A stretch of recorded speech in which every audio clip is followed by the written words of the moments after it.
when I said, okay, you know what? I'm going to do it. I'm going to step out on my own.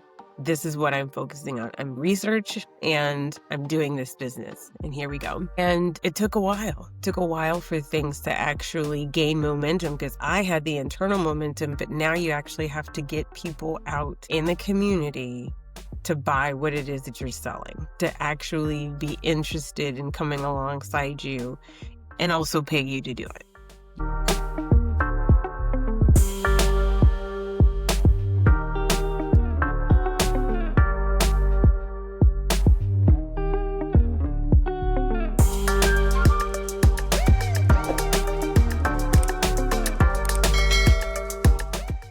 Welcome to the Career Safari podcast, where we celebrate the bold, the messy, and powerful journeys of women carving their unique career paths. I'm your host and founder of Career Safari, Wamita. And in each episode, I sit down with a woman somewhere in the world who's chosen to embrace all the twists, the pivots, and possibilities of their career journey. I do this because now, more than ever, it's important to recognize and document that there are women everywhere still carrying the torch for us. And in this season, season 3 of the podcast, we're really diving deep on career risk and everything surrounding our torchbearers' most defining and memorable career risk moments. And today's torchbearer is someone truly special. She's a researcher, educator, and former school administrator who has spent over 20 years working alongside individuals with intellectual and developmental disabilities. Now, she serves as a disability consultant, helping organizations and people build more inclusive practices. But her experiences go far beyond the classroom. As a sibling caregiver to an adult living with profound autism, and as a mom to a neurodivergent child, this work is deeply personal for her. Right now, she's especially focused on supporting siblings, helping them prepare for the caregiving role when that moment happens. And if you follow this podcast or know me personally, you know this is a subject very close to my own heart. As the little sister of a brother with autism, by way of Texas, I'm honored and excited to share the story of this month's torchbearer, Dr. DeShanna Reed. Hi, Dr. Reed. How are you? Hi. I'm great. It's always interesting to hear people read things or share things about me. Being introduced is always a unique experience. I'm like, wow, that sounds really, really interesting. I'm doing I some mean, you're the real deal. here. You're the real deal. I'm really just someone who really loves plants. I like to make bread and watch true crime and crochet. I'm kind of sweet. That's actually outside of what I do, I guess, out in the world. Well, I'm a bread maker too. What's your favorite bread? Are you like a sourdough person, or you have a different type of bread? I am. I have 2. One of them is like your traditional all-purpose, like, white bread.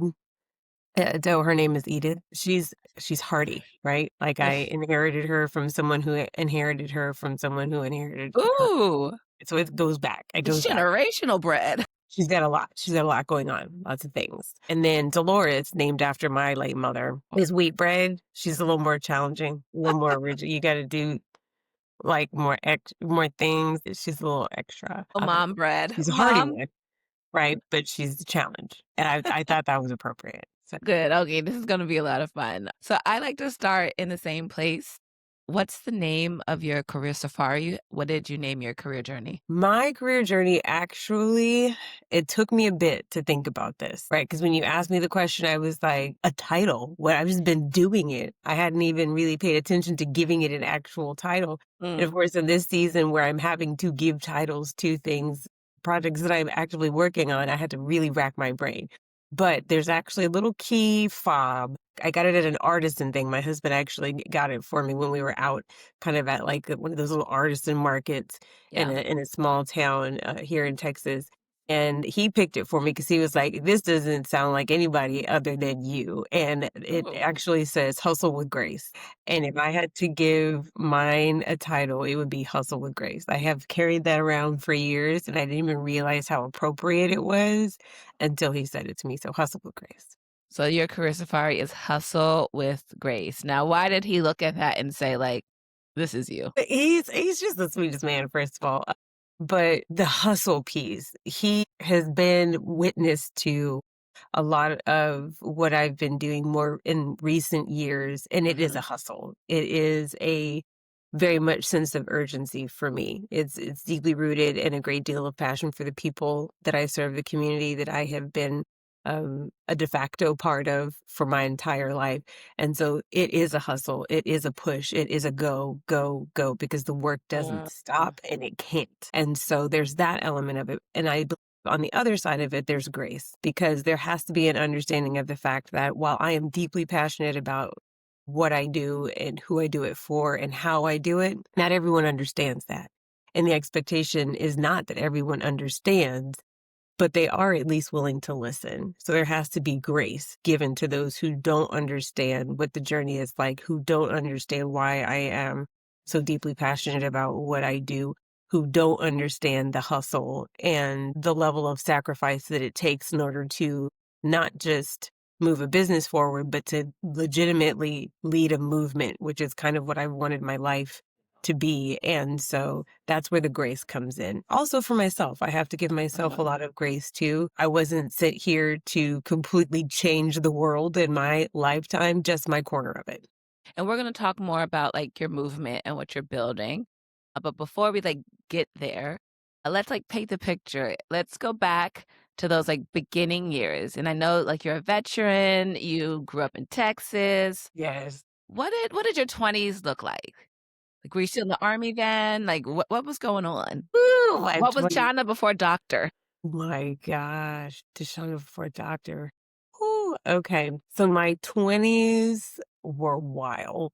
If I have to really think back on it, I tell my students, because I do still teach just in higher education now, but I do tell them as I'm walking through, talking with them, first time college students, I'm very honest about the fact that I maximized the college experience.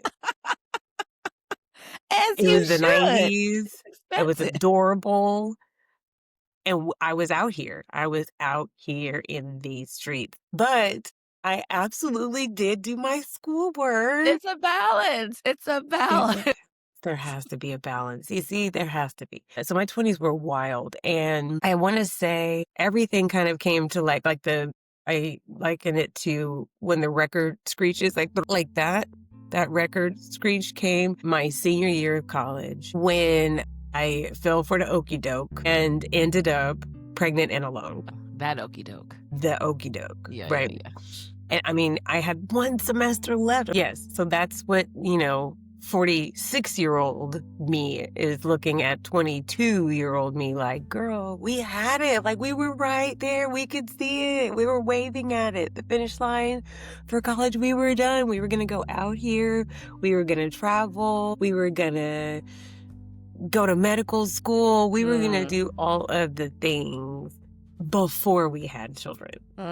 We were incorrect. We were incorrect. We did not account for the fact that there are other people walking around in the world too. Yeah. So that was what my 20s looked like. My 20s looked like being a mom. I had my Oh. son at 23. Okay. I actually didn't enlist until later. But yeah, I had my son at 23, and it was just me and him against the world for a little bit there. Unfortunately, I fell for yet another okey doke. I had gotten married and ultimately got divorced. Graciously, because that one actually literally and figuratively almost took me out. And but before that, I had my daughter, my oldest daughter. Bless her, she's so sweet. And I was 28. Yes, I was 28 when I had Kendall. And actually, it was right around her first birthday when I enlisted. Wow. I knew I always wanted to be in, but the trajectory that I ended up taking, I was like, well, no, I don't. Yes, I do. Yeah, no, yes, no, I don't. Yeah. So my 20s were wild. Like I said, it was wild. Yeah. But yeah, I enlisted at 29. Wow. Whoa. Yeah. Whoa. I'm like, whoa. Yeah. Whoa. Hustle Yeah, with grace. lots of that. Right. Yes. And I could have done so well before that. I could have done so a whole decade before that, because it's essentially the family business. I'm from a very large military family. So everyone has either actively served or worked adjacent to each of the military branches, going back, as far as I know, to at least World War II.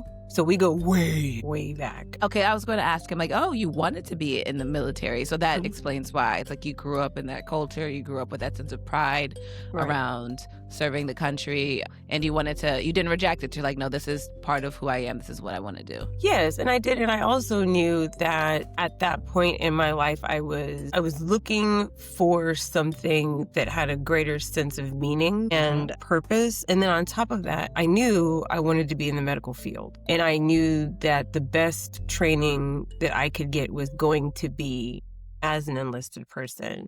I could have direct commissioned, but I had a terrible recruiter, and I'm not afraid to say that. I'm not. I hope he steps in gum every single time he walks. Every single time. Where's this gum coming from? I hope he steps in it every single time. It's called Dr. DeShanna Reed. It is. It is. He should be ashamed of himself. He wasn't. He sure took that little commission and kept it pushing, but that's beside the point. And so I did 8 years. It was really great. I wanted to do more, but I fell for the okey doke. And I think that that's the other element too, going back to the hustle with grace. Like there have been those moments in my life where I was like, go, go, go, go, go. Yeah. Oh, Yeah. and then that's where the grace comes in. And then go, go, go, go, go. And then, oh. And then that's where the grace has to come in. Mhm. And so that's been a constant, making it even more appropriate to have found that when I did a good career in as much as I wanted it to be at the time and as much as it could be. And then when the time came to exit, I exited. I had already enlisted. I had completed my initial enlistment contract. And even though I had the opportunity to re-up and stay in, that just wasn't how things ended up panning out. So I served my time and moved on. So in your 20s, then you were a mom of two. I mean, well, Yes, you had your fun in college. You were a I mom did. of two. Yes, You enlisted in the army. I You were did. married. You had a lot going on in one decade. I did. It was a lot of it was a few too many things, right? Married, divorce, all in the 20s. I wanted to get it all in one package, kinda like Amazon, right? Like when they wanna give you like, "Can you just put this with your other things Yeah. instead of us waiting? Can we just Like, package give it it to me at together?" once so I can be done with this. That was kind of how it went, yeah. Yeah. Um, but at Mhm. that time, I know you mentioned to me before, like, you thought you were going to retire in the military, I but really did.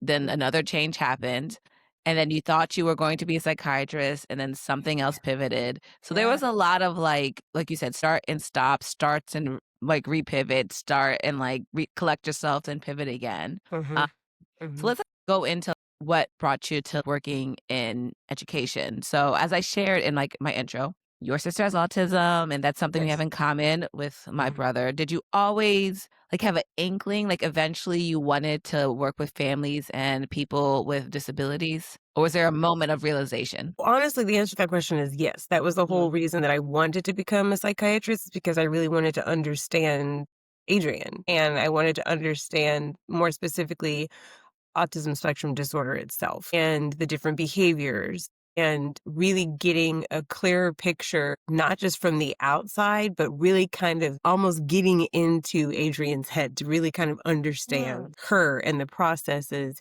and utilize that to be able to better support other individuals on the spectrum and a deeper understanding of autism spectrum disorder itself, and also being able to provide appropriate treatments when necessary for individuals on the spectrum, whether it was medicinal interventions or therapeutic, in supporting their families, being able to understand the different behavioral manifestations and the stereotypies and all of those other elements that come with autism spectrum disorder. I always wanted to do that.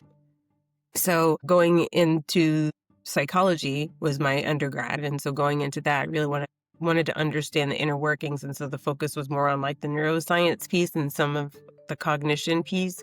That actually led into being really interested in behavioral health across demographics. Being from San Antonio, the easiest and most accessible demographic there was the Hispanic culture. There's not as many that look like me Mhm. as one would imagine. And so being able to study individuals in Hispanic cultures, and I was really looking at some of the interesting phenomena that occurred in terms of different public perceptions about individuals of color, and specifically in the neighborhood that I grew up in, but there was a lot more access and immersion in Hispanic and Latino cultures because of where I lived. And so examining what's referred to as the Hispanic paradox, which is this perception that the longer an individual who may not have been born in the United States, first generation, second generation, third generation, the longer that they are in where the host culture is, the more they're able to acclimate and consider themselves part of that community as if they're originally from that area. And so looking at that, and also the element that was very prevalent too, which would be perceived discrimination. I mean, there are perceptions of discrimination and there's actual direct discrimination. For sure. And so examining the impacts of that on specific mechanisms that impact anxiety, depression, predispositions towards substance abuse. And so looking at that in Hispanic and Latino cultures was kind of where the behavioral health element came in. And then that morphed into really looking in general at healthy habits in other communities. So I left San Antonio, graduated from UTSA, did some research there in the clinics and in the medical center there, moved on to MD Anderson Cancer Center. I ended up in education by sheer happenstance, mainly because of the fact that I was late coming to pick up my daughter for half-day pre-K. I was a single parent at that point, right? And the principal met me at the door, and she was like, "Hello, how are you?" I'm wonderful. It's so good to see you. I'm in trouble again, aren't I? She's like, "Yeah." Uh-oh. You in trouble or your daughter's in trouble? It was me. Okay. I was in trouble because she was fantastic. I was late coming to pick her up again in the middle of the day. So she asked me, "Can I talk to you? I don't want to get too personal. I don't want to, delve too deep into your business, but I was wondering if there's anything we could do to like support you or help you in being able to get her from school on time." I was just apologizing all over myself, and I was telling them I'm doing everything that I can. I am working in a medical center, and I'm doing community-based research, and sometimes it's at night, sometimes it's during the day, and it's really difficult for me to get here in the middle of the day. I really don't have anybody else that could come and get her in the middle of the day, and it was just a whole mess. And she said, "Well, had you ever considered education?" And I was like, "No, why?" And she said, "Well, a couple of things. First of all, you won't be late coming to get her, right?" And I was like, "Ouch, okay, ouch. You didn't have to go straight there with that, okay?" You went like right for the jugular. But she said, "Honestly, there's just something about you that strikes me as someone who would be really excellent working with students." I was like, "I don't know," because I always said if I had to teach myself, I'd probably quit because that's a lot of questions. That's a whole lot of Like, questions. can you just listen to me? Like, just, like, I don't really know if I can do that. And she's like, "You could do it. You'll be fine." I was like, "Okay, well, I mean, I guess so. How hard could it be?" She was like, "Really hard." That's okay, fine. It was at that point that I was not actually aware that you had to be certified to do that. Like, you had to go take additional tests. Of course. Yeah. I thought you just graduated from college and they're like, "Okay, go teach people." Like, A little interview here and there, and then you're in the classroom.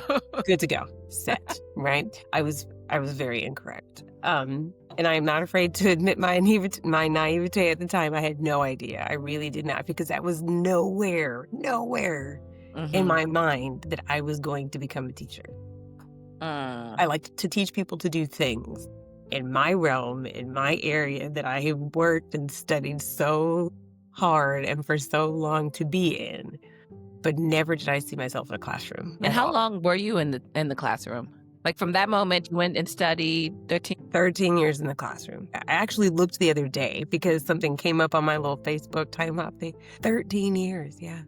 I was in the classroom for 13 years. So after that conversation, it was okay, let me investigate this. Let me see if I actually am going to enjoy this. So that conversation turned into a 13-year stint as a teacher. Yeah. Turns out she was right. Yeah. But you're not in the classroom any longer. No, I'm not in the K-12 classroom any longer, but I am in higher education. So now, I've loved education. I've loved teaching. I've loved the experience of it, even despite its flaws and the heavy extent of siloing that happens in education. I've loved it so very much for so long that I wanted to continue to explore teaching beyond the K-12 environment. So now I'm an adjunct professor. I have been now for the last 4 years at a community college here in the Houston area. So now let's shift to your particular focus. Like right now, you have this particular focus on what's the role of a sibling caregiver. Right.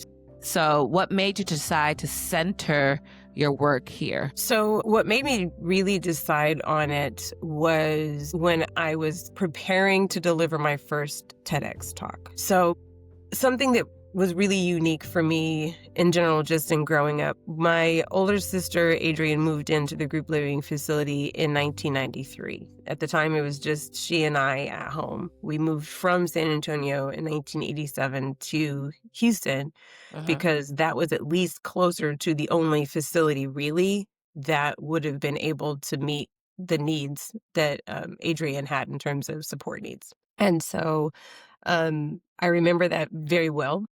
I remember going into high school as we were also transitioning Adrienne into the group home. And nobody knew, nobody really, except for my best friend, same best friend that I've had for the last 6 years, and he's fantastic. Nobody else even knew that I had older siblings, first of all, and let alone that one of those older siblings had a disability. Really? You said except your best friend. Yeah, he knew, Yeah. but no one else knew. My parents, particularly my mother, was very private and held those things very close to the vest. It makes a lot more sense now, especially in light of the way disability is portrayed. And there are some really great conversations that have been had in public now, but it used to be like whispering the word disability as if it was a swear word, right? And you didn't want to tell anybody about it, because at the time when my sister was diagnosed in the late 1960s, the whole refrigerator mom rhetoric was out there. What's that? Refrigerator mom is a term that was coined by this terrible individual back then who was basically a charlatan, presenting himself to be an expert in understanding what was previously referred to as childhood schizophrenia. They were trying to figure out what is this autism thing and all of that and what's causing it, kind of like the foolishness that's happening right now, because it must have been from something or someone. You did something to, You must have. And so the perception back then of this particular charlatan was that it must have been the cold and distant treatment of the mother in some way that led to the manifestation of the child's autism. And it must be the woman's fault on top of that. I mean, because why not, right? We're still talking about an apple here.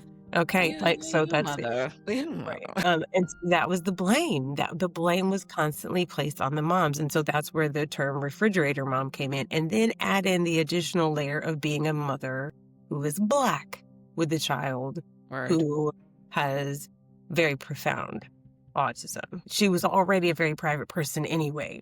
Keeping everything close to the vest, handling everything in-house was always kind of her mindset. I mean, there's so much. There's so many layers to that story. So many reasons. I mean, because we're talking about my mother who grew up and was there when integration of schools occurred in Little Rock, right? She went to the other high school, whereas the Little Rock 9 were hand-selected to go to the other high school. She was at the Black high school. Yes.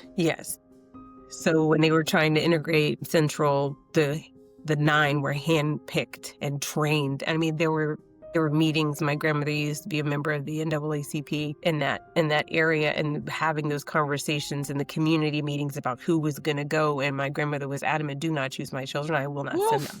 I'm not going to send them to die. And so that's the mindset that she was coming from. Very much everything is in the family. Everything is in-house. Very private, keep things to yourself. And then that filtered, of course, into the way things were with the 4 of us. And so, in school, people had no idea that I even had a sibling, first of all, and let alone that sibling also had a disability. And so I remember that being a very lonely experience.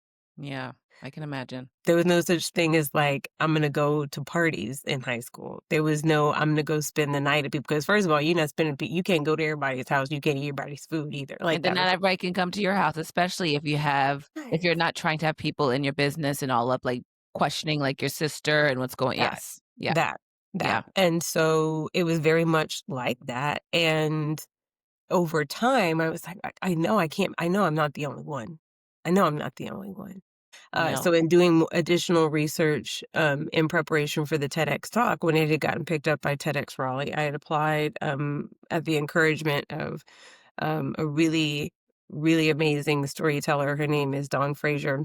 And she actually is one of the curators for TEDx Stanford. She and I got connected through a mutual friend, and she said, you really should apply. You need to share your story. And so I did. And that was really the thing that centralized my drive and focus on equipping siblings with the knowledge and information that they really needed to know should the time come and they step into that role. Because more often than not, we are the people who are left behind.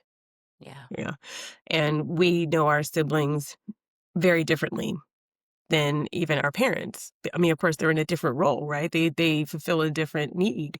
And so they don't and couldn't have the same kind of relationship as we do with our sibling. And there are some of us that are excited to step into that role. Some were voluntold, some were never told anything. And they're just out here just trying to figure it out. And that was something for me that I said, I really don't want that to be the case. I don't want there to continue to be the privacy, the fencing in, the armored up, nobody needs to know, and you're suffering in silence in the meantime. Let's quickly connect some dots. Sure. So you are no longer a teacher. You became a school administrator, correct? There was a point where I was, yes. Yeah. And then what was the response to the TEDx? Because you got a pretty surprising response, right? I did.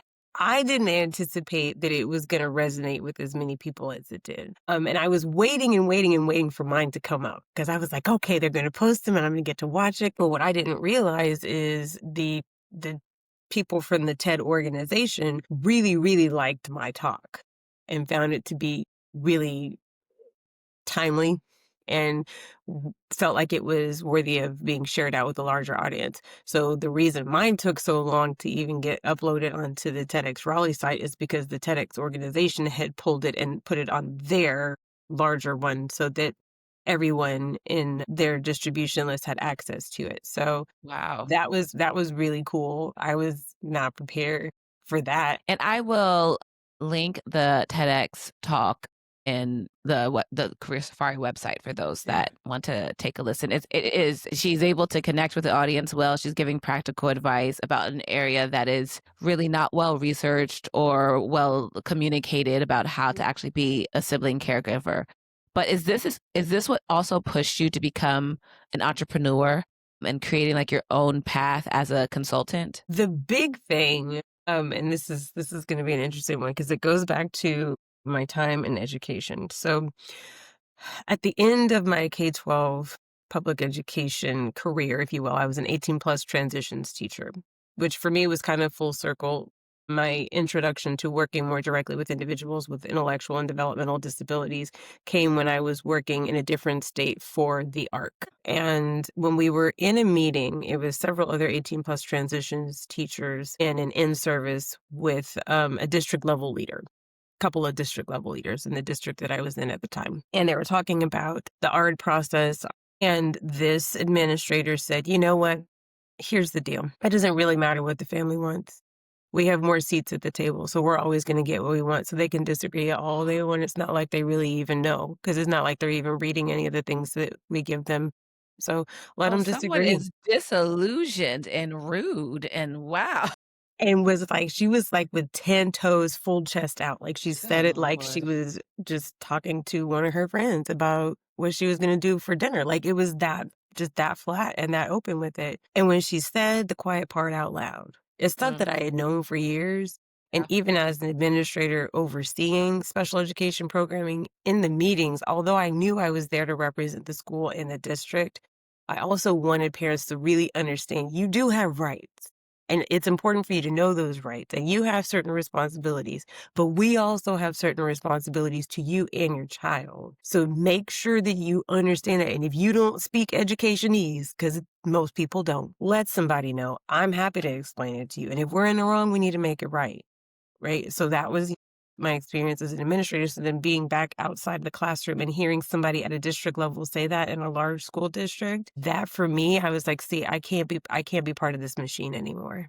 I really can't." And so immediately after that exchange that she had with us, I called my husband on the way home and I was furious. Like, that's just the nicest way to put it. And I was just unloading on him, unloading and unloading. And he let me go because he just lets me let it go, like just get it all out. And when I got to the end, he asked me, "Are you done or are you finished?" And I was like, "You know what? I'm done now. I'm done." He said, "Okay, okay.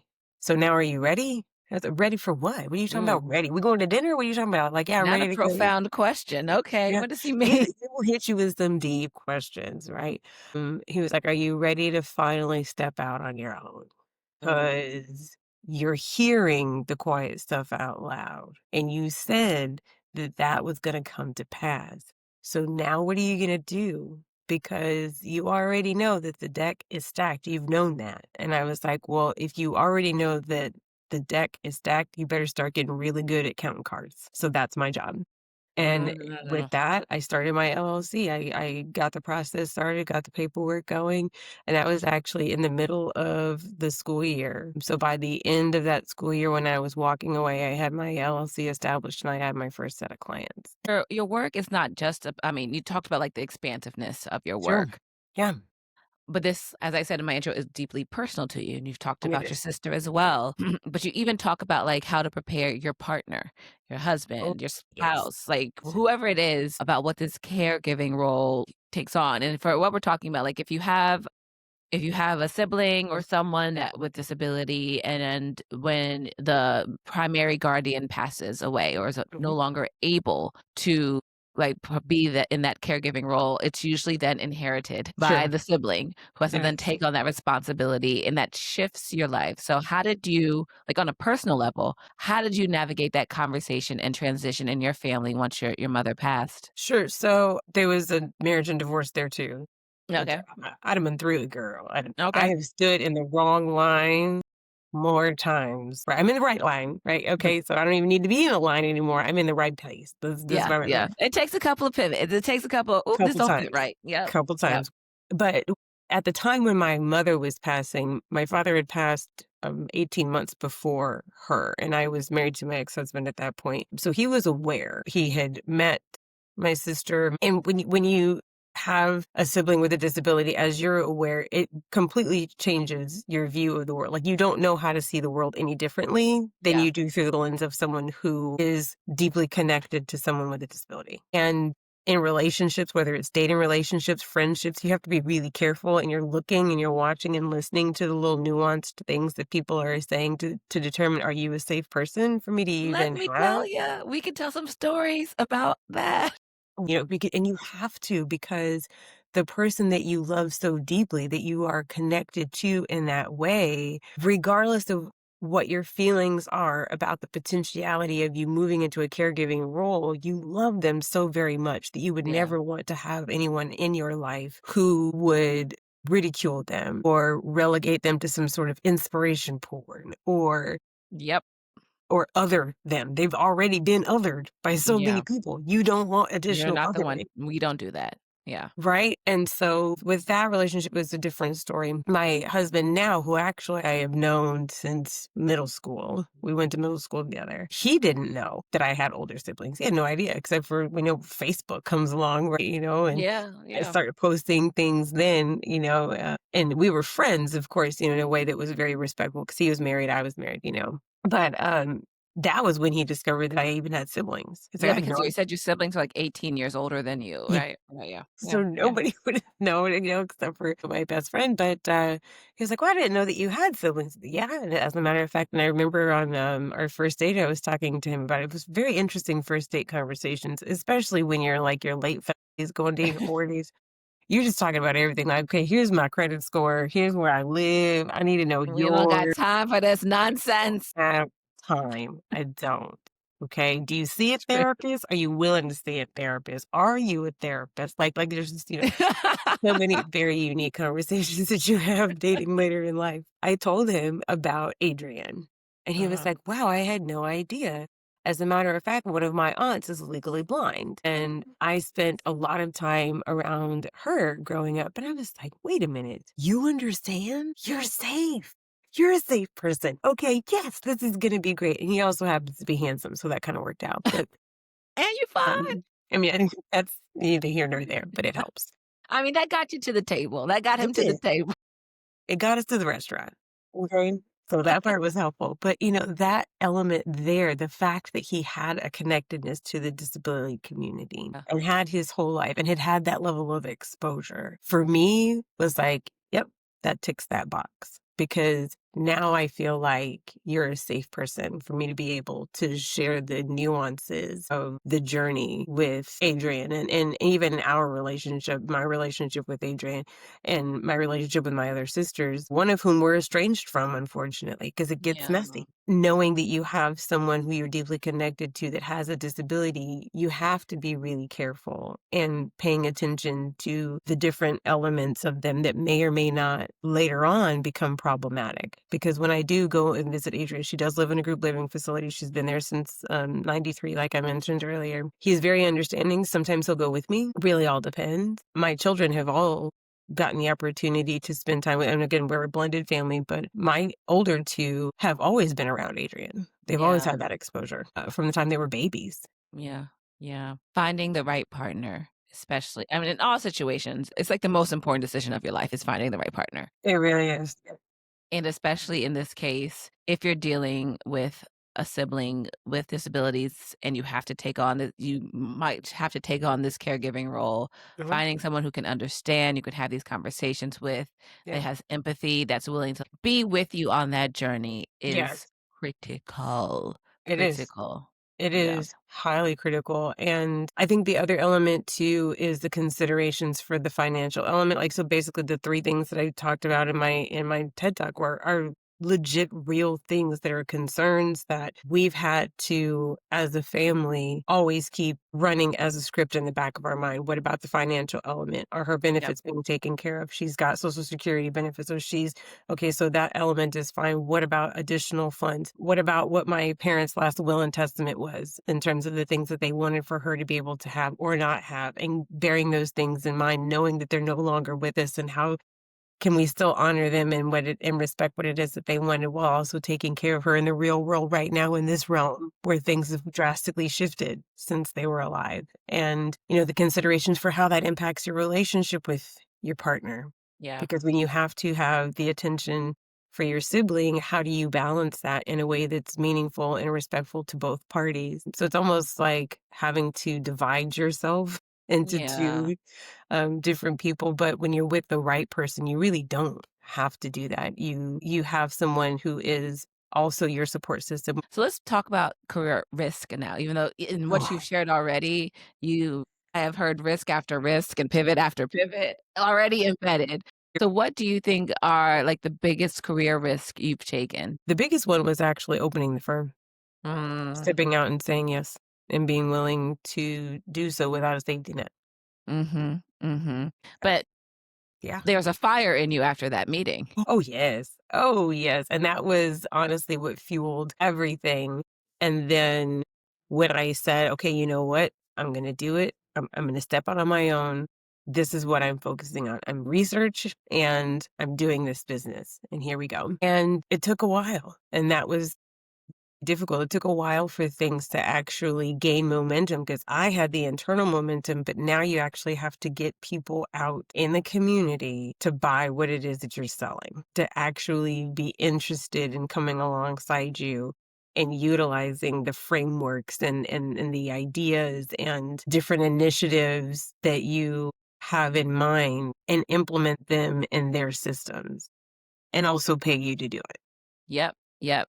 So how did you prepare yourself and your family for this leap? Yeah, I talked with my husband a great deal about it in advance because is the conversation about opening the firm had been years coming. Because again, like I Okay. mentioned, I had been hearing it from like, fellow teachers, from families, from, friends and such. Like, why don't you just open a business? Because we need you on the outside. You understand advocacy, you understand what it means to go out and essentially lobby without being a lobbyist, on behalf of the things that are important for us. So we need you on the outside doing that. It was several years of talking about it, and then I filed for the LLC in that January, and then I continued moving on and moving through the process of fully establishing and rolling everything out for, like, 6 months, and then we just decided that the best thing for me to do was to secure some clients first so that I could be a zero debt company. So I did some freelance work for a while. I did have couple of clients at first, which was great, but honestly, it was super risky because I wanted to remain zero debt. I've never taken out a loan. I don't have grants. Everything has Wow. been just funded. Like everything I made went back into the business. It was tough. It was tough. I ended up taking on becoming an adjunct so that I could also supplement. And that was a lot too, trying to Yeah. manage those things, going back into the classroom again, but doing so in higher education while also running a firm was a challenge, to say the Yeah. least. So that was really the long and short of what I did was I just hustled and really focused on the preparation, of course, over those 6 months, but then also wrapping my mind around the concept of this is not going to make $1,000,000, but that's also not why we're doing this. So was there a moment like, what the heck did I get myself into? Absolutely, yeah, yeah, yeah. I would say about month 8. Like, why did I do this again? I was like, "Hold on, wait, look, okay, because passion is wonderful and purpose is beautiful, but it ain't paying. My passion, my purpose ain't paying." And for whatever Mm. reason, my children like to eat. They like to wear clothing. Oh, they're over here like, "I wanna drive, where" like, "I wanna do that," and stuff like that, and I'm like, "Gosh, you're right, your ability to do those things is important." It's important. It's Yeah. important. But how long have you had this business now? 5 years now. 5. So month 8, you were like, what the heck is going on? Yes. Why am I doing this? And now you are several years in. I So what am. piece of advice do you have for someone who is starting their own consultancy for whatever reason, and they are in month 8? Mm, That month 8, like, get a mentor. mm, That was the thing that shifted it for me. A fellow female entrepreneur that truly understood. I really dug in to what she was sharing, and I wasn't afraid to say, "I'm doing this afraid." mm. Seeking out that community, and her name actually is Aisha Crumbine. She's fantastic. She is seriously doing what I absolutely one day wanna be able to do, right? Well, I wanna go to a little game called This or That. I'm going to give you 2 options, Okay, and you can pick the one that you agree with more, and you can explain why if you want to. okay. Alright, so what do you prefer? Brainstorming on paper or brainstorming out loud? Out loud, yes. Which has stretched you more as a person, entrepreneurship or caregiving? Caregiving. The caregiving element has stretched me more than the entrepreneurship, mainly because of the fact that over time, the caregiving hasn't just been with Adrian. A few years ago, became more centralized on my children even Mhm. than it did on my sister. One of my children, is with ADHD, and it's pretty well managed with medication, totally fine. But the other, also has ADHD combined type instead of with the Mm, inattentiveness or impulsivity so she, has, the combined type, but in addition to that, she has co-occurring bipolar disorder type 1. Very mm. early diagnosed. Looking at things very differently through the lens of a parent of a child with bipolar disorder it's a stretch that you have to really I can't even really fully quantify it because unfortunately you're constantly on guard. You're monitoring, you're noticing, and so I would say caregiving in that respect has definitely stretched me more than Yeah. entrepreneurship. Oof. Thank you for sharing that story, and your experience. I will say that she's doing really well, Great. especially considering, I mean, this time last year was very different, very, very different ballgame. Yeah. Yeah. And, it's been quite the ride. I will Yeah. say that, but I'm grateful that she received her diagnosis early and that Yep. she is a sponge and is learning as much as possible about her disorder from her perspective, but also in general, learning about it from researchers and the impacts of different medications. She actually wants to go into medicine as a nurse. And so I'm excited about that for her because I think that her experience and her journey also can help inform the journeys of others, the patients that one day Yeah. she'll serve. And so it's it's something, I'll tell you. Yeah. Which feels more fulfilling? Helping organizations shift their practices or helping families prepare for caregiving? Ooh, that's a tough one. Gosh, you got me with that one. I feel like at this juncture, it's the families, helping them Mm. prepare for what that next phase looks like. Because then ultimately, that preparation then feeds into the organizations improving their practices around supporting the full inclusion and integration of individuals with disabilities. When you equip the family for what that transition looks like, ultimately, you're going to completely change the trajectory of the communities that they enter. All right. And on the fun side, what's better? Breakfast tacos or like the dinner lunch tacos? Breakfast tacos. I think so too. Oh my I'm from goodness. Texas, right? I'm from Texas, Texas, the way specifically San Texas Antonio. does Breakfast breakfast tacos is everything. tacos. Breakfast Oh, with a bean and cheese. I'm telling you, you're gonna get even with bean and cheese every yeah. time. Yeah, yeah. So we're getting ready to close. I have a couple of like last questions for you. All right. Name a truth you've learned along the way. Boundaries are the most healthy and loving way that you can teach people how they can and cannot treat you while you maintain your personal integrity. So many people are trying to find their purpose, and you are one of the people in this world who believe that they have. How did you know? Like, how did you know? Like, this is what I'm supposed to be doing. What did that feel like? How'd you know? I think the biggest and it's happened with different clients that I've served, but there was one in particular while I was a transitions teacher, and he had come to me and said that he wanted to go to college, but everyone told him he would not be able to do that. And I asked him if he was sure that that's what he wanted. And he said, yes. And I said, how bad do you want it? He's like, so bad that I would do anything. And I was like, not anything, everything though. So what do you mean? I was like, there's a Mm, difference between being willing to do anything and being willing to do everything. Okay.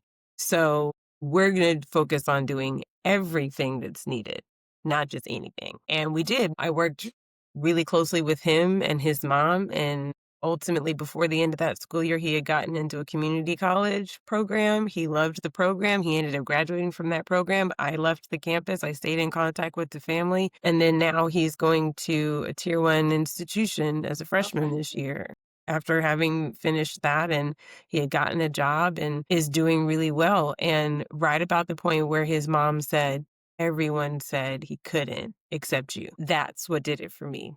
That's when Oof. I knew that I knew this is what I'm supposed to be doing. I have a gift and I'm locked in. Yeah. Beautiful. What do you want people to know about advocating for someone with disabilities? It's important to know the difference between what is important to someone versus what's important for someone. So when you're advocating, there might be things that are important to you that are not going to be what's important or even best for the person you're advocating for. So really knowing and listening to what the individual needs, encouraging them to speak their truth and be honest about what it is that they need so that you're advocating for the right thing. And that is our torchbearer for this month, Dr. DeShanna Reed. Dr. Reed, how can people get in touch with you? They can get in touch with me either through my website, and that is dreedcca.com. So it's www.d like Delta REEDCCA .com. And what's the name of your book that you're working on so people know to look out for it? Oh my gosh. Okay. So the siblings book is what I'm the most excited about. The working title right now is called In the Long Run, mainly because it's focusing on the journey through and to success for sibling caregivers. It's written including three different sections. So the first section actually are the stories of sibling caregivers. The second section has professionals that are financial planners, attorneys, psychologists that work closely with families of individuals with disabilities and can also offer support and guidance to sibling caregivers. And the last section is actually a planning guide for siblings to utilize in preparation for that transition in the event that they do become the caregivers. Put me on the listserv. I will be reading this book. I'm going to share it with my brother and sister because we have to prepare for this as well. Yeah. If you want to participate and have some stories you want to share with Dr. Reed, please go to her website. She's taking people right now, but I am so excited for this book. It is needed. And for more information on Career Safari and all of the things we're doing to help women stay more connected and empowered in our career journeys, visit us at www.thecareersafari.com. Join our Torchbearer community, follow us on social media, watch this on YouTube. And until then, everyone, please continue to pass the torch. Thank you.